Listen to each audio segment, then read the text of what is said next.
palakpakan at hiyawan mula sa Barangay Santa Lucia, Samal, Bataan, ang Barangay Nutrition Scholar na si Miss Carl Angeline E. Poblete.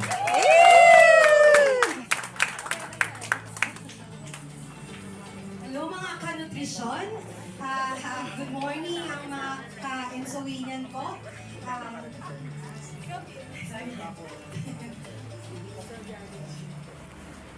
So yan po, unang-una po nagpapasalamat ako sa ating Panginoon, kay Lord. Siyempre, kung wala naman po siya, I think wala tayo dito. It's our destiny na nandito tayo, ilan ba tayo? 15 na magtatapos mula sa Samal.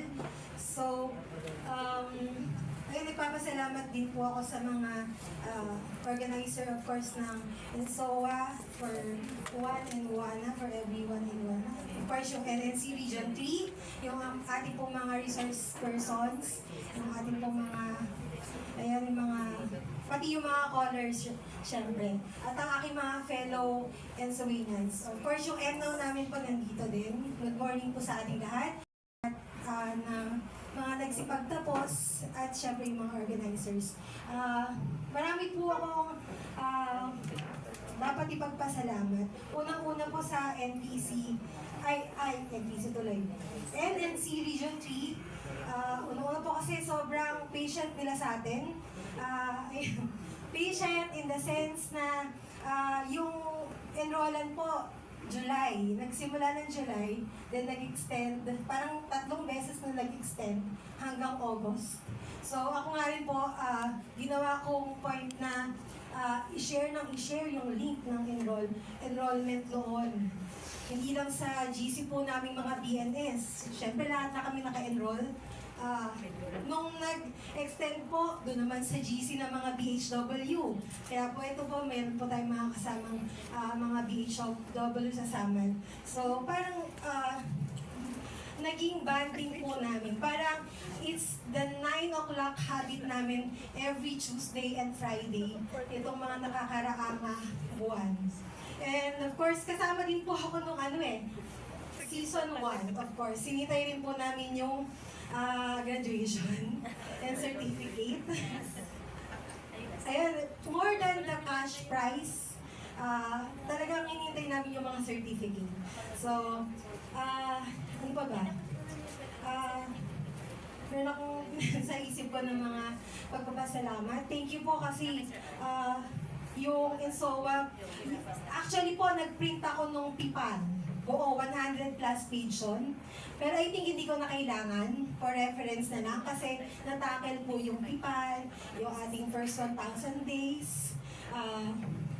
Ayan, thank you po para doon. And ayun, nasabi ko nga pong banding. Ito pong mga BHW namin, ito ang aking mga seatmate pala.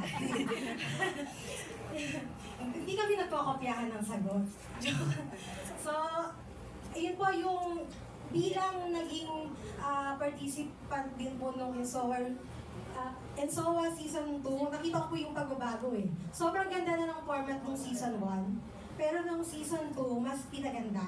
Naging mas interactive, nagkaroon ng mga phone calls. Na ako po, naging phone callers po ako, phone patch po ako ng 3 beses. Kamuntik maging 5. Yung unang beses naiyak kay Ma'am Angie kasi na-turn down ko. Kasi yung topic nun, nutrition in emergencies.